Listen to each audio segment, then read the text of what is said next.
If you feel like new Pixel phones arrived sooner this year, you are right. Google's August Pixel hardware event gave us not a duo but a quartet of new phones, starting at one end with the new baseline Pixel 9 and freshly topped with the Pixel 9 Pro Fold. Into larger phones, then the XL nomenclature should tip you off as to where you might want to spend your money. This is the direct successor to last year's 6.7-inch Pixel 8 Pro. It's the biggest Pixel yet, and it sports a new design that marks a relatively significant shift in the series aesthetic. The camera bar introduced with the Pixel 6 series is gone, and instead we have the camera peel. The fit and finish have unquestionably been elevated, with the phone's polished frame adopting a much flatter form that's decidedly iPhone-like in its execution. And Google says new construction methods or material choices make it twice as durable as its predecessor. In reality, the Pixel 9 Pro XL feels great, with the best build quality I have seen from Google to date. Not to mention, it looks superb thanks to an updated Super Actuate display that boosts higher peak brightness than anything Apple or Samsung has to offer. The move to an ultrasonic fingerprint sensor is welcome too, delivering on Google's promised speed improvement. The same 7-year commitment to OS and security updates helps the Pixel 9 series stand apart from rivals from Apple and Motorola. The phone's earlier than usual arrival in the calendar year means that this is the first generation of Pixel in a long time that doesn't debut with a new build of Android. It will benefit from the same future releases of Android as the Pixel 8 line and likely no more. Beyond the usual fare of a clean Pixel experience, AI is all Google is talking about, with an updated Gemini Nano model that is multimodal and 3 times more capable running on device. You'll find AI-generated features throughout the user experience. Most notably, there are 3 new apps to play with: a new weather app that's richer and more customizable with AI-generated weather reports, a new screenshots app that, as well as helping organize your captures, allows for semantic search, and Pixel Studio, which allows for on-device text-to-image generative AI that Google pitches as a new creative tool. Feel free to reconcile your feelings about using AI-generated imagery in your own time. The cost of the Pixel 9 Pro and Pro XL also includes a year's access to Google One AI Premium with Gemini Advanced and its new Gemini Live feature. Gemini Live is a decidedly ChatGPT 4-like conversational experience with Google's off-device AI. It works well for things like how-to guidance and recipe help, but still comes with limitations surrounding how it can actually action on-device tasks for you. All the on-device AI experiences are powered by Google's new Tensor G4 SoC paired with new higher RAM ceiling of 16GB. Previous Pixels already felt fast in day-to-day use, but existing users will notice speed improvements for things like image processing and app load times, even if these gains are seemingly slight. Benchmarks only put the Tensor G4 about 10% ahead of G3 in terms of CPU performance, with more noticeable graphical gains and, of course, NPU gains for AI tasks. The other big aspect of any modern AI-enhanced Pixel phone is the camera experience. The hardware looks for the most part similar to the Pixel 8 Pro, albeit with a much higher resolution selfie snapper with a tweaked ultrawide on the back. However, Google claims to have reworked its HDR Plus pipeline end-to-end, meaning more true-to-life imagery. In daylight, I had few complaints, and the Pixel 9 Pro delivers great detail and accurate colors and with dynamic range. Night sight ensures low light shooting is almost always rescued from unusable to usable, even if it can still be a little heavy-handed in its post-processing. The expansion of that HDR Plus pipeline to panoramas means much better results, especially as night sight is now supported here too, although I do wonder whether this upgrade will simply manifest as a feature drop update for previous Pixel models in the near future. Another Pixel 9 Pro exclusive is Video Boost, which can now scale 4K footage up to 8K and proves particularly useful when zooming up on the phone's 20x limit. There's another side to the imaging experience on recent Pixel's Magic Editor. Beyond moving elements around in a shot of turning a blue sky to golden hour, the new Reimagine button lets you enter text to generate completely new elements in a shot.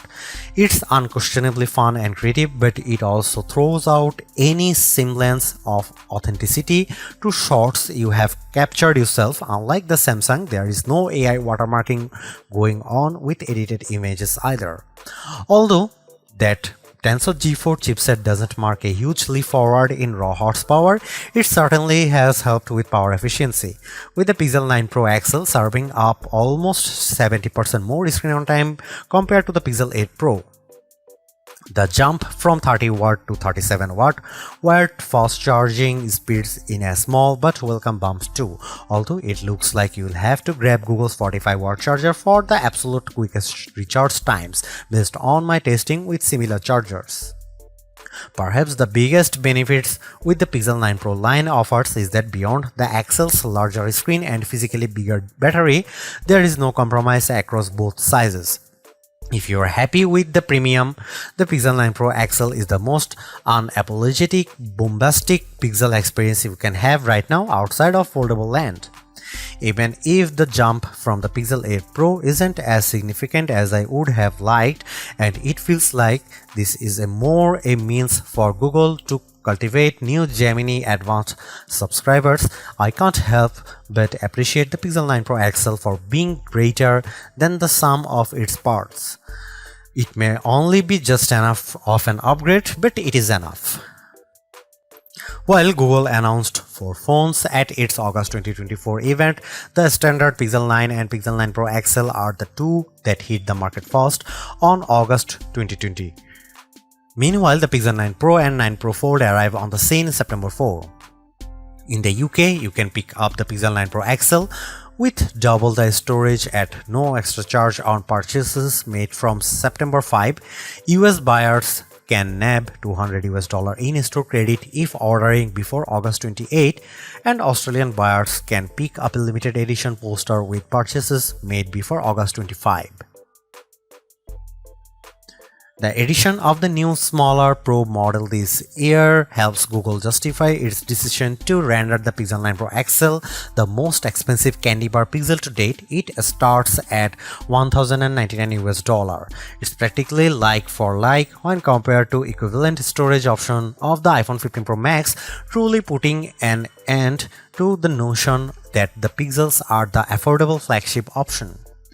For the asking price, you also get a year's access to Google One AI Premium 2TB plan, which, as well as granting access to Gemini Advanced and Gemini Live, includes more general Google benefits like Fitbit Premium Access, Nest Air, 10% back on Google Store purchases, and unlimited Magic Editor saves in Google Photos. A pixel in iPhone font, that's the shorthand I keep coming back to the newer Pixel 9 series design language. The size and feel of the XL's new squared aluminum frame immediately reminds me of Apple's current iPhone 15 Plus and iPhone 15 Pro Max in the hand. Does that polished metal attract fingerprints?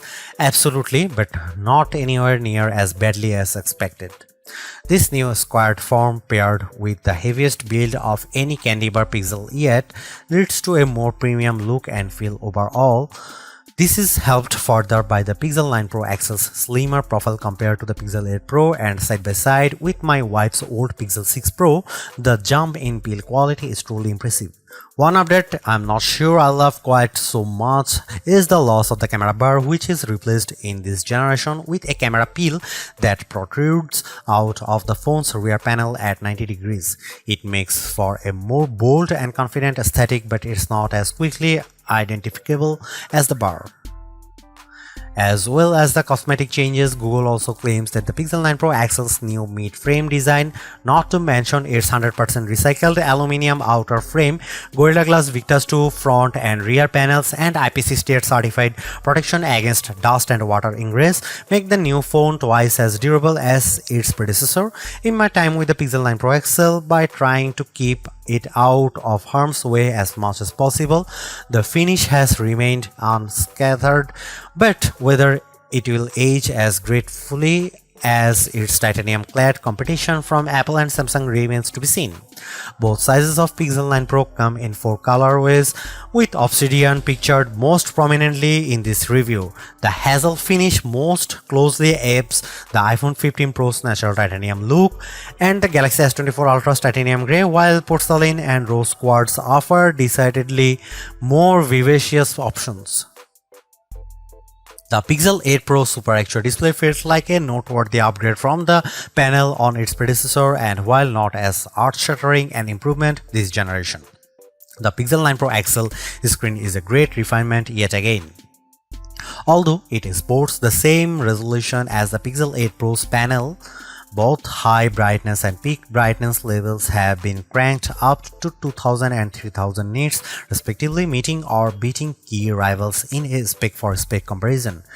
Add to that the panel's flat design, its thin, equally proportioned bezel on all sides, and its excellent viewing angles, and the Pixel 9 Pro's XL's Super XR display is a thing to behold. As before, the use of an LTPO OLED panel facilitates a dynamic refresh rate from 1 to 120Hz, making it ideal for always-on display functionality thanks to the implied power-saving benefits, while also still serving up a snappy user experience when swiping around the UI. One of the more prominent changes you might not immediately notice is the fingerprint sensor. Instead of the optical module used since the Pixel 6 series, Google has gone the way of Samsung and instead kitted the Pixel 9 Pro XL's display with an ultrasonic sensor. I didn't notice a huge difference when making the switch from my Pixel 7 Pro, but in side-by-side comparison it lives up to the promise of a 2x speed improvement. Perhaps more useful is the greater reliability, especially with damp fingers or when used in the rain. One side effect of this latest generation Pixel launch happening earlier than usual is that the whole series runs Android 14. Typically, Google times the arrival of its latest smartphones to coincide with the release of the next Android, but the Pixel 9 debut on the same Android 14 foundation as the Pixel 8. At least the company's even impressive commitment to 7 years of updates persists, meaning the phone's price tag includes excellent long-term support for both future releases of Android and subsequent security patches, an area where many rivals still fall short. As a long-time Pixel user, the look and feel of Android on the Pixel 9 Pro XL is characteristically clean, easily navigable, pleasantly customizable, and dressed with helpful everyday features that aren't guaranteed on other phones. That said, the Pixel 9 Pro XL does get some Pixel exclusive editions that up the ante, all of which lean on Gemini AI. There is a new dedicated weather app that generates dynamic weather reports to make insights into each day's weather more digestible than ever. The ability to drag and drop the various in-app widgets for things like UV index, 10-day forecast, and air quality is a nice perk too. Next up is the new Pixel Screenshot app, which seems like an odd addition at first, but for list makers, students, and journalists, it offers surprising depth. You can add notes to individual screenshots and group them into collections too. The app can index screenshot content across text and images, making it searchable This allows for semantic search and object recognition as well as recognizing Wi-Fi passwords and QR code information. Pixel Studio uses an on-device variant of Imagen 3's diffusion-based text-to-image generative AI, allowing you to create imagery seemingly from scratch. You can remix results using predefined style prompts or sculpt off a completely original prompt if you prefer. At launch, Pixel Studio won't render people, but it's fine with objects and animals. It also managed to render legible text without much artifacting, a challenging test that I have seen other image generators fail. Right now, the application proves novel enough, but there is a scope for everything from messaging to graphic design work, depending on your feeling towards the use of AI-generated imagery. The price of the Pixel 9 Pro XL also includes a year's access to Gemini Advance, meaning you can interact with its latest off-device model in Gemini 1.5 Pro and gain access to Gemini Live, Google's conversational AI experience. My family tested its abilities on a bean salad recipe, including suggestions on preparation and accompaniments, all without any obvious breaks in conversation or AI hallucinations. I also had it explain how to change various Gemini and Android settings, although its inability to take actions on many features feels like a missed opportunity, or at least an area that Google should focus on as it expands the assistant's functionality. A couple of other sprinkles of AI magic on the Pixel 9 Pro XL include text-based summaries of YouTube videos that I didn't have time to watch and zoom enhance image upscaling. I'm also intrigued by the call notes feature shown off at launch that will summarize phone calls. However, this wasn't ready during review. The most obvious criticism of Gemini on the Pixel 9 Pro is that it feels consistently slower when asked to carry out the same tasks I would have previously asked for Google Assistant. The trade-off is much richer results and more insight provided you trust the source data Gemini is pulling from. Nowhere is AI more prevalent across the Pixel 9 Pro XL's user experience than the camera. While it might have gone by machine learning in the early days of the Pixel camera experience, AI-powered post-processing has been the secret sauce that has helped elevate the reputation of the Pixel cameras over the past 4 years, to the point where they regularly sit among the best camera phones. As Google has focused its efforts on AI more directly, the proposition of a Pixel camera has changed somewhat, with capture and editing becoming two distinct facets of the experience. If you are looking for a great all-round camera phone, the Pixel 9 Pro XL is right up there. A revised HDR Plus pipeline puts into practice the company's learnings from previous entries, paired with new training data to create images with a more true-to-life appearances, better exposure, dynamic range, details, contrast, and colors.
Should you buy the Google Pixel 9 Pro XL? Buy it if you want the richest mobile AI experience. Samsung's Galaxy AI is great, but Google's execution with Gemini Advanced is easier, richer, and more fun to use. Buy it if you want an excellent camera phone. The Pixel 9 Pro XL's camera system is a small but appreciated upgraded on its predecessors, highlighted by a new bag of AI-supported tricks you can't get outside of the Pixel family. Buy it if you plan on using this phone for a long time. Still among the best there is Google commitment to 7 years OS and security updates is once again hard to argue with. Don't buy Google Pixel 9 Pro XL if you want fast charging. Battery life is greatly improved, but despite a bump in speed, the Pixel 9 Pro XL's 37-watt wired charging is still well behind what rivals like OnePlus and Xiaomi offer. Don't buy it if you want the best RAM and memory. While Samsung forges ahead, Google seems reluctant to move to the latest, fastest, and most power-efficient RAM and storage in its phones, which stings when they cost about the same. Don't buy it if you want to play a lot of games. Google's mobile silicon isn't built for gaming, and while the Tensor G4 handles intense games as well, you will get a much better experience with a recent iPhone or any flagship rival running the latest Snapdragon chipset.